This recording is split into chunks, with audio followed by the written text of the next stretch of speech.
প্রক্রিয়ার সাথে আপনারা ভোটাধিকার প্রয়োগ করবেন, নির্বাচনের জন্য আপনারা দাঁড়াবেন, আবার সামনের দিকে এগিয়ে যাবেন। এবং আমরা আমাদের জায়গা থেকে আসলে কথা বলবো না, আমরা আরো যত দ্রুত, আপনারা যত দ্রুত চান আমরা তারও চেয়ে দ্রুত চাই যে নির্বাচন হয়ে যায়।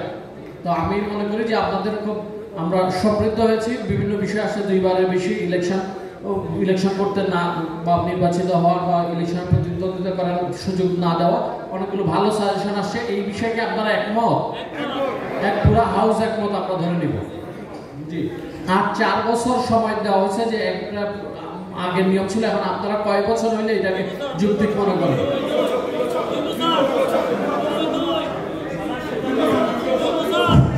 3 বছর। আচ্ছা, আমরা একটু দেখি যে 2 বছর কারা বলার একটু হাত তুলে। 2 বছর, তারপর 3 বছর, 2 বছর, 2 বছর, হ্যাঁ 2 বছর, হ্যাঁ।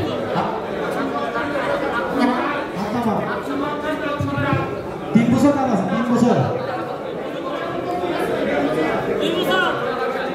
দেখা যায়। জি, তাহলে আমরা 2 বছর, আমার কাছে মনে হয় যে একটা লাভজনক প্রতিষ্ঠান, এটা অ্যাকাউন্টেবিলিটি অনেক ভালো হবে। আমরা এটা 2টা সিদ্ধান্ত এজিএম থেকে গ্রহণ করলাম।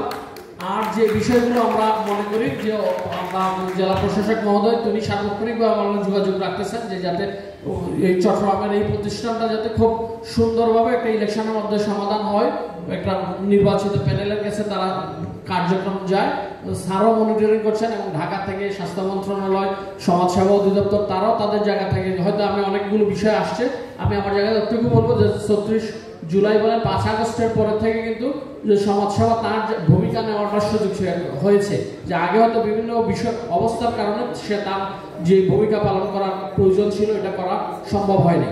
আর বাকি যেগুলো অনিবন্ধন বা নিবন্ধনের বিষয় আছে, আমি আমাদের সিভিল সার্জন প্রতিনিধি এবং ডেপুটি সিভিল সার্জন মহোদয় এখানে আছেন, যেগুলো আসলে হয় কি, যদি লাইসেন্স না থাকে এটা দায়ভার কে নিবে? একটা প্রতিষ্ঠান চলতেছে, সেখানে সেবা নিয়ে একজন মারা গেল, সে যদি কমপ্লেইন করে তখন কিন্তু সকলেই এটার সাথে আটকায়। আমাদের সমিতির যারা আছে, যে কমিটি হবে, সকলেই এটার মধ্যে আটকা বললো যে এর তো লাইসেন্সই নাই, সে যে এই টেস্ট করলো বা এই অপারেশন করলো, তাতে এই অপারেশন করার কোনো সার্টিফিকেটই নেই।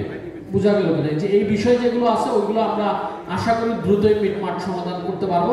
তো আমি আর কথা দীর্ঘায়িত করবো না, আমরা আপনাদের যে সাজেশনগুলো আসছে এই সাজেশনের মাধ্যমে আমরা চেষ্টা করব যে আমাদের সেপ্টেম্বরের 16 তারিখ পর্যন্ত মেয়াদ, এই মেয়াদের ভিতর যদি আমরা করে নিতে পারি, ভোটার টাকা হালনাগাদ সহ বাকি কাজগুলো আমরা চেষ্টা করব এর ভিতরে করা, আর সময় এক্সটেন্ড না করা। আর যদি এর দ্বারা সম্ভব না হয় তখন যদি এক্সটেন্ডের জন্য আমরা কর্তৃপক্ষের কাছে চিঠি দিব, তারা যদি মেয়াদ বর্ধিত করে তাহলে হবে, বা তাদের উপর বাকিটা নির্ভর করবে। আমরা চেষ্টা করব এখন পর্যন্ত আমাদের হাতে যেই সময় আছে, যে এই সময়ের ভিতরেই আমরা ইলেকশনটা